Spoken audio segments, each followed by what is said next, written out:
बिस्मिल्लाहिर्रहमानिर्रहीम।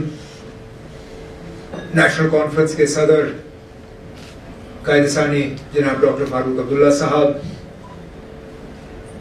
मेरे एडवाइज़र जनाब नासिर असलम वानी साहब, तंजीम के हमारे एडिशनल जनरल सेक्रेटरी जनाब कमर अली आखुन साहब,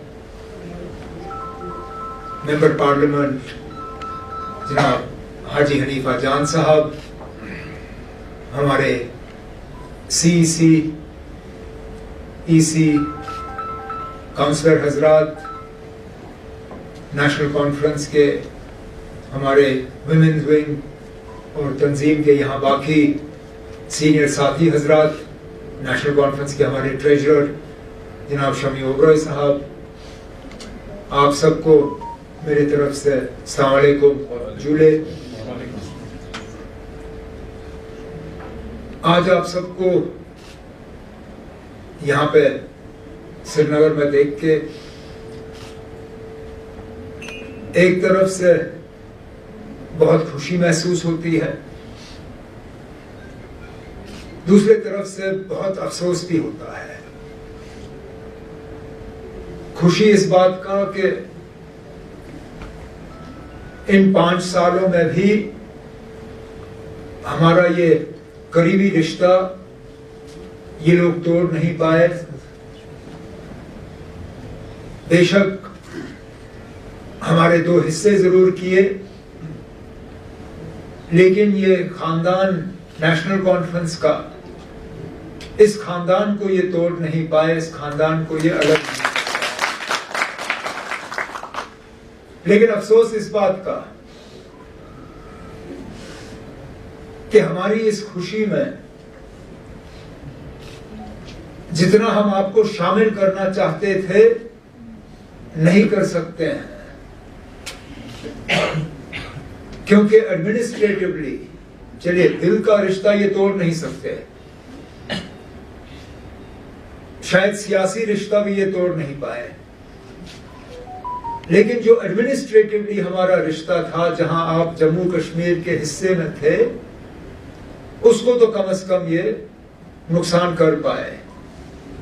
नहीं तो इस नेशनल कॉन्फ्रेंस की कामयाबी में करगिल की भी कामयाबी होती। जब हम सेक्रेटेरिएट में मिलते हैं इन दिनों, जब कैबिनेट की मीटिंग होती है, जब हम लेजिस्लेटिव पार्टी की मीटिंग करते हैं और मैं दाएं बाएं अपने साथियों की तरफ देखता हूं, तो मुझे बार बार इस बात का एहसास होता है कि आप करगिल के साथी हमारे साथ बैठे नहीं हैं, और ये आपकी मंजूरी के बिना हुआ। अगर आपकी मंजूरी के साथ हुआ होता तो बात कुछ और होती, लेकिन जैसे कहा हनीफा साहब ने, CEC साहब ने, इस फैसले में जरा से भी आपकी राय जो है शामिल नहीं की गई।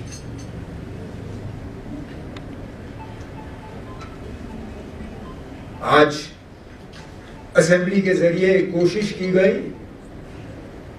कि कम से कम यहां से एक ऐसी आवाज जाए जिससे कि दुनिया को पता चले कि जो हमारे साथ हुआ था 2019 में, वो हमारी राय हासिल किए बिना हुआ था, उस फैसले में हमें शामिल नहीं किया गया था। और हालांकि असेंबली में आपका कोई नुमाइंदा था नहीं, लेकिन जो आज वहां से करारदाद पास किया गया, उसमें आपकी भी आवाज शामिल थी।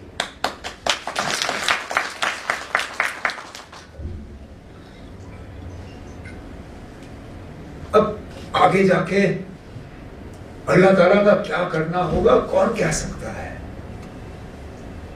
क्योंकि अल्लाह ताला का जो मर्जी होती है ना, वो हमें कभी कभी समझ नहीं आता। अब देखें, दोनों यहां बैठे हैं, हाजी हनीफा जान साहब काउंसिल का इलेक्शन लड़ने निकले, नहीं जीत पाए। उस वक्त हनीफा साहब को लगा होगा कि मेरा अब रहा क्या, मैं काउंसिल नहीं जीत सका, आगे जाके क्या करूंगा। इनको क्या पता था कि अल्लाह ताला ने इनके लिए कुछ और रखा था। इनको पता ही नहीं था। तो वहां से पार्लियामेंट का इलेक्शन हुआ, सबकी मर्जी से ये उम्मीदवार बने, आराम से जीते। अब ये पूरे लद्दाख की नुमाइंदगी जो है उस बड़े ऐवान में कर रही है। मैं पार्लियामेंट का इलेक्शन लड़ने निकला था, नहीं जीता, और हारने के बाद मुझे समझ नहीं आया कि मैं अब करूंगा क्या। मैं पार्लियामेंट नहीं जीत सका तो आगे जाके क्या करूंगा। मुझे क्या पता था कि अल्लाह ताला ने मेरे लिए चंद महीने के बाद जम्मू कश्मीर के वजीर आला की जिम्मेदारी रखी। तो इसी तरह जो 2019 में हुआ, हालांकि अभी हमें उसमें बेहतरी कोई नजर नहीं आती आपके लिए, लेकिन आगे जाके इसका क्या हल अल्लाह ताला ने रखा होगा, इसका कहां से इलाज होगा, वो फिलहाल हमें पता नहीं है, लेकिन कहीं ना कहीं से तो हो ही जाएगा। हमें बस वो यकीन रखना है, और तब तक हमें अपना रिश्ता कायम रखना है, अपनी तंजीम को मजबूत करना है। नासिर ने कहा कि चंद महीने पहले कुछ हालात ऐसे बन गए थे। वो हालात ये बने थे कि हम हाजी हनीफा जान साहब को पार्लियामेंट में देखना चाहते थे। उसके लिए हमें थोड़ी देर के लिए करगिल में अपनी तंजीम को बंद करना पड़ा, लेकिन इलेक्शन के फौरन बाद आखुन साहब, हाजी साहब, सीसी साहब, सबों ने फारूक साहब से बात करके कहा कि हम नए सिरे से अपनी तंजीम जो है वहां दोबारा खड़ा करना चाहते हैं। हमने कहा कि ना अभी असेंबली के इलेक्शन हो जाने दीजिए, उसके फौरन बात करेंगे। और चलिए इलेक्शन हो गए। जैसे नासिर ने भी आपको कहा कि फारूक साहब ने चिट्ठी के जरिए वहां पे जो हमारी तंजीमी जो हमारा ढांचा था उसको दोबारा कायम किया, और फिलहाल हमारे हनीफा जान साहब डिस्ट्रिक्ट प्रेसिडेंट के तौर पे काम करेंगे। और जैसे नासिर ने कहा, इनकी जिम्मेदारी और कमर साहब की जिम्मेदारी बनती है कि वो करगिल से आगे ले में भी नेशनल कॉन्फ्रेंस का ढांचा जो है वो कायम करें। ठीक है, ना सियासी तौर आप हमारे लिए कुछ करोगे, ना हम कुछ खास कर पाएंगे आपके लिए एडमिनिस्ट्रेटिवली, लेकिन हमारा एक रिश्ता कायम रहना ही हमारे लिए काफी है। मैं कहता हूं अगर कुछ महीनों में हमारी इसी तरह बैठ के बात हो, मिल पाए, अपना दुख दर्द जो है आपस में हम शेयर करें, आप हमारी खुशी में शामिल हो, हम आपकी खुशियों में शामिल हो, कहीं पे हमें दर्द हो तो आप उसमें शामिल हो, अगर आपको हो तो हम आपके साथ हमदर्दी करने पहुंचे। तो इससे ज्यादा हमें क्या चाहिए। ये तो आपका बड़ापन है कि इतना दूर आप आए यहां मुबारक करने। मेरे पास अल्फाज नहीं है जिनका इस्तेमाल करके मैं आपका शुक्रिया करूं कि आप यहाँ पर। मैंने तो नासिर से कहा था, जब नासिर ने मुझे कहा कि करगिल के हमारे साथी आना चाहते हैं, मैं कहता हूं मैं ये तकलीफ क्यों करें, मैं ही वहां जाता हूं।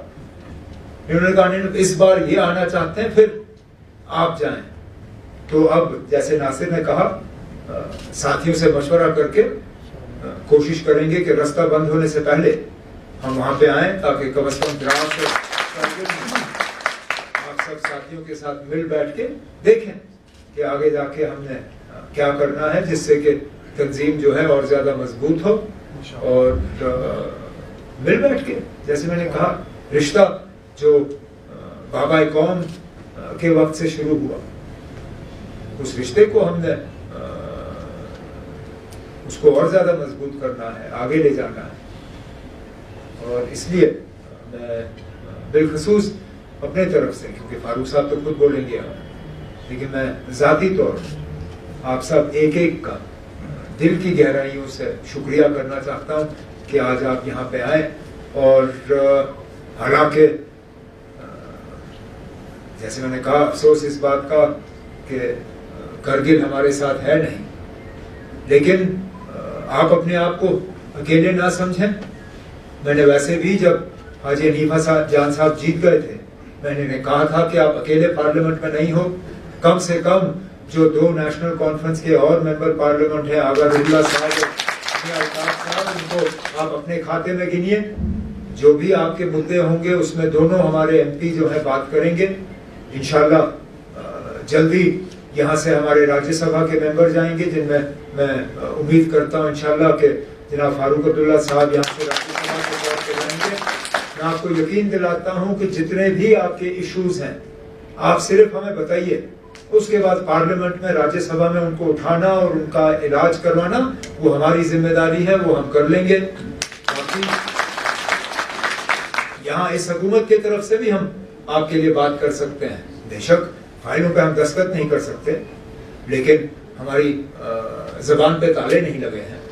जहां आपके मुद्दे होंगे, जहां आपके मसले होंगे, जहां आपको लगेगा कि आपके साथ नाइंसाफी हो रही है या आपको आपका हक नहीं मिल रहा है, वहां हम आपकी आवाज बन के जहां जहां तक हम पहुंचा पाएंगे, आप यकीन माने कि हम आपके लिए लड़ेंगे, झगड़ेंगे और जितना हम आपके लिए कर सकेंगे हम उसमें कोई कमी जो है बाकी नहीं रखेंगे।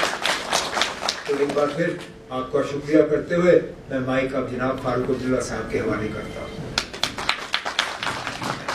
एक ऑफिशियल शक्ल देने के लिए अच्छा ये रहेगा, क्योंकि आप यहाँ पे हैं, मैं नासिर से कह दूंगा हम प्रोग्राम अभी देख के सेक्रेटेरिएट में जल्दी से एक मीटिंग फिक्स कर लेते हैं। तो क्यों ना जुमा वो अच्छा रहेगा सर, जब भी होगा ना सर। हाँ, इवन आज बीएड का सर, हमारे पास बीएड कॉलेज भी है। सर एक सबमिशन है।